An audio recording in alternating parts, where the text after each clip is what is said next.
A summer full of blockbusters, an expensive project with an unusual group of collaborators.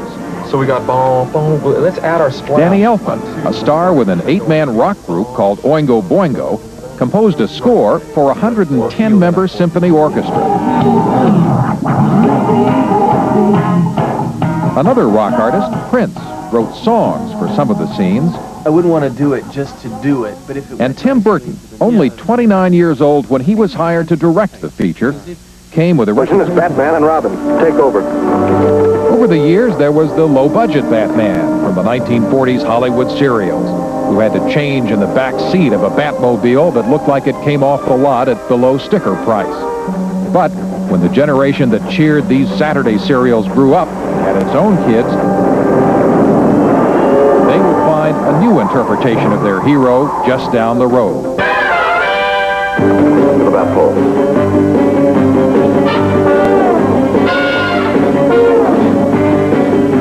In the 60s, Batman surfaced again as a campy kind of crusader that offended those hardcore fans. Sometimes I think people expect too much of us, Batman. They have a right to expect it. But it created a craze. This was an era when, as everyone did their own thing, it looked like a darker tomorrow might never come for the Caped Crusader.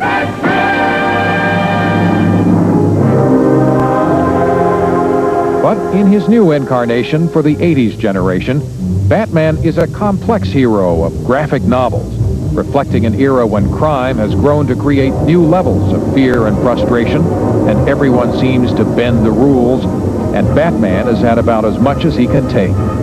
That's the image this generation of fans has in mind when they describe their Batman. A dark hero. That's, I guess I call him dark hero in 2 words. Break the rules a little bit, but still get away with it. He's a big guy, you know. He's in the comic. He's 6 foot 210, so he's a big guy. Attention, Kmart shoppers. That's why there was a controversy when actor Michael Keaton, who had previously worked with Burton in the film Beetlejuice, was cast to play Batman. That is why I won't do 2 shows a night anymore, babe. I won't do. Well. But Burton had his reasons. Now, I had seen lots of actors who would fit probably a more physical image of Batman, but I just always had trouble, when I imagined them, putting on a bat suit. And Michael, you know, I just look at Michael, and I could, you know, enough said, really. You know, I could see him putting on a bat suit. Don't kill me, man! What are you? I'm Batman. The film's producers were concerned enough about fan response to rush a trailer into movie theaters far ahead of schedule. It worked so well that the trailer drew applause in theaters not only for Keaton, who looked convincing as an 80s-style Dark Knight, but also for the casting of Jack Nicholson as Batman's demented foe, Me? the Joker. Wait till they get a load of me.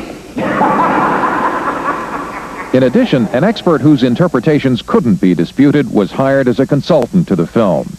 He is Batman's creator, Bob Kane. He doesn't have superpowers, so Batman could be you, and he could be Tom, Dick, or Harry.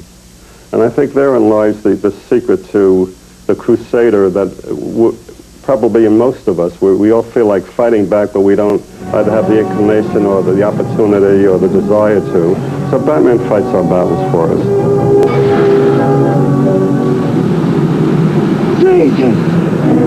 But why does he fight them in such a bizarre costume? Kane says he was inspired to make his Crusader dress like a bat after seeing drawings by Leonardo da Vinci and putting that idea together with a strange character in another Hollywood film titled The Bat Whispers. Third influence was Zorro. And I got all the swashbuckling daring-do from the mark of Zorro. Had the dual identity, the bored playboy during the daytime, who fights against oppression at night as a crusader against all injustice. And he came out of a cave on a black horse, Tornado. Obviously, you see all the influences. Instead of the horse and the cave, I used the Batmobile. And to lead the grotesque gallery of villains, Kane turned to another weird influence, a 1928 film titled The Man Who Laughs. It's a story about a kid who had his face slashed into a ghastly smile by rival gypsies. So he grew up into a ghastly-looking character with this white face, this ghastly red lips. That's where I got the Joker from. When you see certain images, like a little chemical is released in your brain. One image that comes to mind is the Joker character having a conversation with the corpse, which I quite like. Maybe we ought to give him a couple of days to think it over. No? It's funny, it's a bit scary, it's a bit... it's a pleasant conversation, but it's with a blackened husk. I'm glad you did.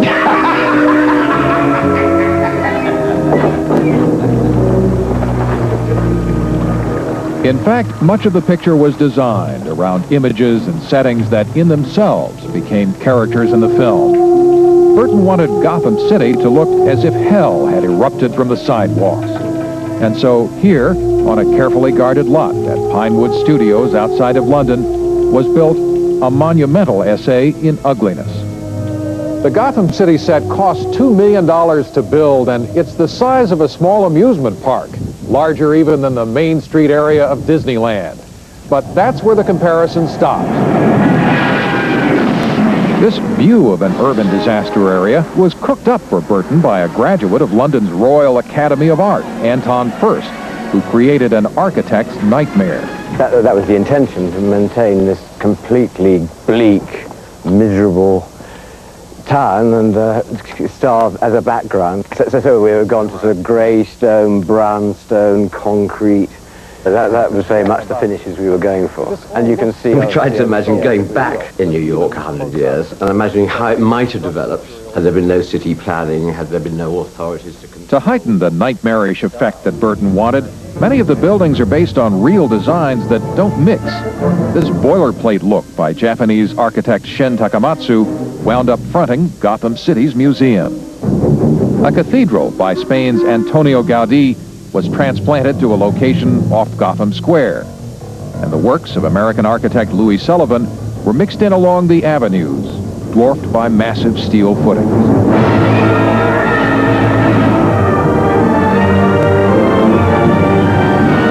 When I went down there to see Gotham City when they were shooting, I started to get ideas. Tim had mentioned a little gothic, a little bit operatic. Burton turned to composer and rock artist Danny Elfman for one of the final touches. Video cassettes of scenes for Elfman were delivered to his home studio.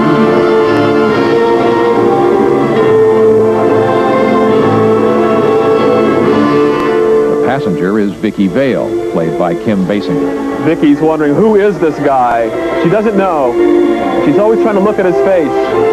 So he turns on the light in her eyes so she can't see. As you can see, it's a lot of fun dealing with the very legitimate and basic old-fashioned style hero saving the day type of music.